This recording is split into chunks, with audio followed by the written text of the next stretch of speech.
Hello, my name is Tara Jean Hickman from the LaGuardia and Wagner Archives, and I recently decided to do an investigation of a somewhat obscure and paradoxical story of the Cadman Plaza Towers. This is an urban renewal project that took place in the middle of Brooklyn Heights. But this is not your run-of-the-mill housing project. I had Dr. Stephen Levine tell me about this new and redefined renewal project. What we're looking at here is we're looking at what Mayor Wagner in his speech when they started construction called the New Look Urban Renewal, because they started moving away from the Tower and Gardens cut off from the neighborhood urban renewal, and they started trying to integrate or try to integrate the urban renewal into the rest of the neighborhood. Some of what they're doing here is they're pulling the towers back into the street, because as we walk along here you can see we have this Ristini supermarket, which is all part of the complex. Which is all part of the complex. So and connected. Right, so they're trying to connect up the project. And if you look at earlier urban renewal, you weren't going to see a supermarket in there. And then another aspect of it is in front of us, which is that they built townhouses here, so that there would be street frontage for these townhouses, so that rather than having a pulled back tower, you have people living on the street. In addition to the stores and townhouses, there is the Pineapple Walk, a pedestrian mall between the two towers. All of these are attempts to mimic the housing and aesthetic of the heights surrounding it. What was supposed to be here originally was one long tower building that would have taken up almost the entire urban renewal site. Oh, I see. The whole plot. The whole super block would have just been that one large building, more or less. And it was going to be mostly studios and one bedrooms, and the people living in the community wanted families moving into the neighborhood. Well, sure. I mean, that was one of the first things I noticed when you step off the train in Brooklyn Heights is, families and strollers and, sort of private brownstones. And here we are. I understand originally that's exactly what they didn't want to go here. So, right. I mean, I can understand why the community wouldn't want that. And the other aspect of it was that it would have been an all-luxury complex. So it would have all been for upper middle income or higher income people to live here. Right. And the community pushed to have more middle income housing put in here, so that the housing that was eventually built here was 60% middle income and 40% luxury. However, I didn't understand how they could build a project with 40% luxury housing, studio spaces, and one bedrooms, yet expect families to dominate the residences. What was it that held together this compromise? What's happening in Brooklyn Heights is you're seeing an influx, and you can see this happening in other parts of New York City, of young people who are wanting to put roots down here. Definitely. And, a similar phenomena were happening on the Upper West Side of Manhattan or in Park Slope, these old Victorian neighborhoods. And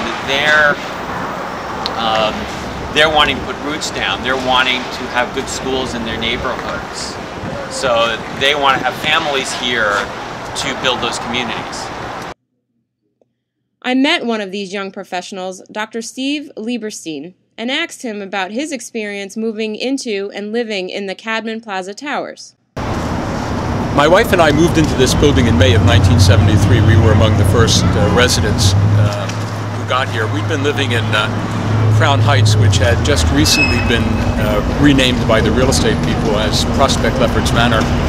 But we were in one of the older apartment buildings, which was beginning to deteriorate. Looked like the landlord was going to let it get much worse. And we both worked in Manhattan, saw this project going up, and they were looking for people to apply. It was kind of unusual. Reasons for that that had to do with a fog of corruption surrounding the then developer. But anyway, we were lucky. We just met the income qualifications to move here, so we were able to come to a neighborhood which we knew a little bit because we had a bunch of friends who lived here. And the fact that this was the city's first historic district kind of was attractive to us. If you walked out and made a left on Clark Street, you were in the historic district, so that was kind of fun.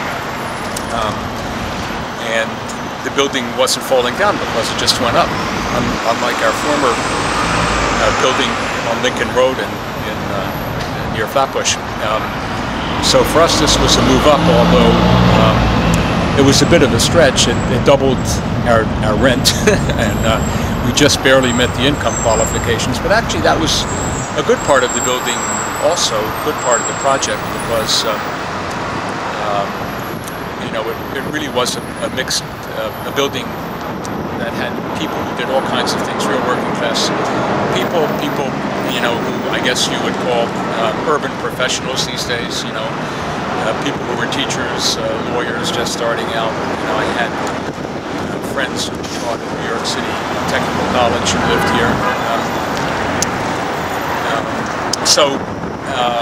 You know, it was really kind of a wonderful place. Within a couple of years, you know, we had a child. My daughter was born in 1977.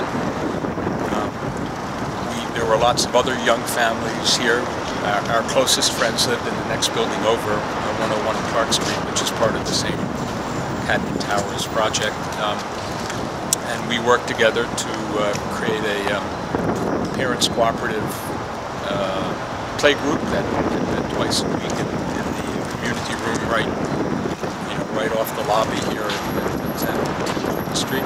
However, there were still class distinctions that were bugging me. If the city at this particular time is really trying to fix their mistakes from earlier urban renewal projects, are, you know, ethnically speaking, are blacks and Puerto Ricans, after this is built, moving in? I mean, if we're trying to fix this problem of displacement and slums, and we're going to take your neighborhood and build, you know, 40, 60 half luxury. I would argue that a black middle class or a Hispanic middle class does move in here. Okay. That if you look at it, and I was trying that the towers are probably this urban renewal is more diverse than the rest of Brooklyn Heights is today. Oh, so it really is reformed urban renewal. But it's also, you know, you're probably all, but who gets displaced and who moves in? It's not the same group necessarily when you're talking about middle income urban renewal. Sure. When you build public housing, it's possible for people who are being displaced from slums to move into public housing. So what groups was it that occupied these towers? Housing was at least economically integrated, and over the years it became more racially integrated as well. I think when we moved in, probably the vast majority of the tenants here were white. I can't give you the exact numbers, but you know, as the years went on, and some of the earlier tenants, some of them were retirees who were moving back to the city because they saw this was an affordable place. As they began to move out or to die off, and new people came in, the building became more mixed racially and so forth. But it was one of the few places we've ever lived, you know, where it actually, where there was a real mix of people, a lot of working class people and young folks starting out. And one of the interesting features of the Mitchell-Lama program, which I think some people criticize, is that while you have to fit within the city's guidelines, the minimum and the maximum amount of income, which you have to have a minimum, you have to earn a minimum income in order to qualify to live here, and you can't, if you earn more than that, you have to present your tax return so that they can check, then you don't qualify. So that, it's really meant for working class people, what folks like to call working families these days, or middle income. But if you, as the years went by, and you earned more money, and you might have exceeded the maximum income limit, you didn't have to move out. You weren't thrown out. You paid a surcharge. Now, some would criticize that, but the fact is that really resulted in a mixed income building. So, the newer people who moved in to replace the older folks like us who moved out, were people like we were when we moved in. We were 27 or 28 years. We were in our 20s at the time and didn't earn a whole lot of money. And the new people who moved in were like that, and they tended to represent a broader cross-section of New York's population. So, I think on our corridor, on our floor, there was a black bus driver, and one of our closest friends in the building was a Chinese couple, a Chinese-American couple. So, it became more mixed over time.